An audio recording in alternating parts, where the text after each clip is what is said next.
السلام علیکم ورحمۃ اللہ وبرکاتہ۔ امید ہے کہ آپ تمام ہی حضرات خیریت سے ہوں گے۔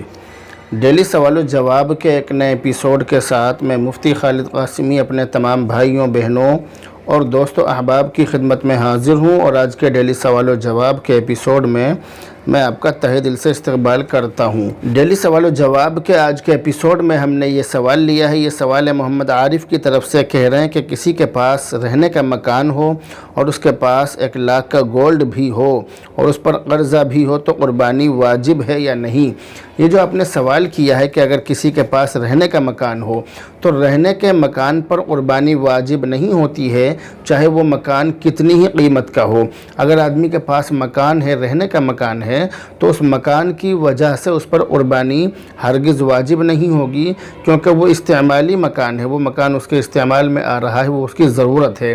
جبکہ قربانی جو واجب ہوتی ہے وہ ضرورت سے زیادہ چیزوں کی وجہ سے واجب ہوتی ہے، اور یہاں جو معاملہ ہے وہ یہ ہے کہ یہ جو اس کا مکان ہے، رہنے کا جو مکان ہے، یہ اس کی ضرورت میں داخل ہے، اس لیے اس کی وجہ سے تو قربانی واجب نہیں ہوگی۔ دوسری چیز آپ نے بتائی کہ 1 لاکھ روپے کا گولڈ ہے اور اس پر قرضہ بھی ہے، تو اس میں اس بات کا آپ کو دھیان رکھنا ہے کہ وہ جو قرضہ ہے، بیوی پر جو وہ قرضہ ہے اور 1 لاکھ کا گولڈ بھی ہے، تو دیکھنا یہ ہے کہ قرض کی رقم نکالنے کے بعد کتنا گولڈ بچتا ہے، یعنی قرض کی رقم نکالنے کے بعد اس کے پاس کتنی مالیت بچ رہی ہے۔ اگر اتنی مالیت بچ رہی ہو کہ جس مالیت کی قیمت 52.5 تولہ چاندی کی قیمت کے برابر ہو یا اس سے زیادہ ہو، تو ایسی صورت میں اس پر قربانی واجب ہے۔ اور اگر اس کی قیمت 52.5 تولہ چاندی کی قیمت سے کم ہے، یعنی قرض کی رقم الگ نکالنے کے بعد جو مالیت بچ رہی ہے وہ مالیت 52.5 تولہ چاندی کی قیمت سے کم ہے، تو پھر ایسی صورت میں اس پر قربانی واجب نہیں ہوگی۔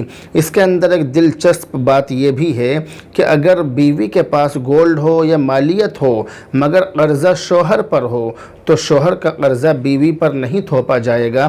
ایسا نہیں ہوگا کہ شوہر پر جو قرضہ ہے وہ بیوی کے اوپر تھوپ دیا جائے اور پھر بیوی کے اوپر بھی قربانی واجب نہ ہو اور شوہر پر بھی واجب نہ ہو۔ تو اس طرح سے حیلہ کرنا، بہانے کرنا، یہ اچھی بات نہیں ہے۔ تو اصل مسئلہ اس میں یہی دیکھنا ہے کہ قرضہ کس پر ہے اور مالیت کس کے پاس ہے۔ تو اگر قرض بھی بیوی کے پاس، قرض بھی بیوی پر ہو اور مالیت بھی بیوی کے پاس ہو، تو ایسی صورت میں تو قرض کی رقم الگ نکلے گی، اس کے بعد باقی مالیت دیکھی جائے گی کہ کتنی بچ رہی ہے۔ اگر 52.5 تولہ چاندی کی قیمت کے برابر بچ رہی ہے تو قربانی واجب ہو جائے گی، اور اگر اس سے کم بچ رہی ہے تو قربانی واجب نہیں ہوگی۔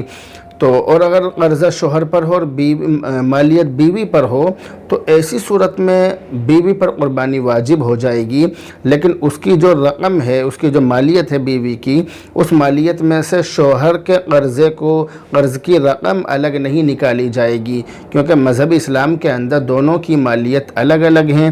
بیوی کی مالیت الگ ہے جبکہ شوہر کی مالیت الگ ہے۔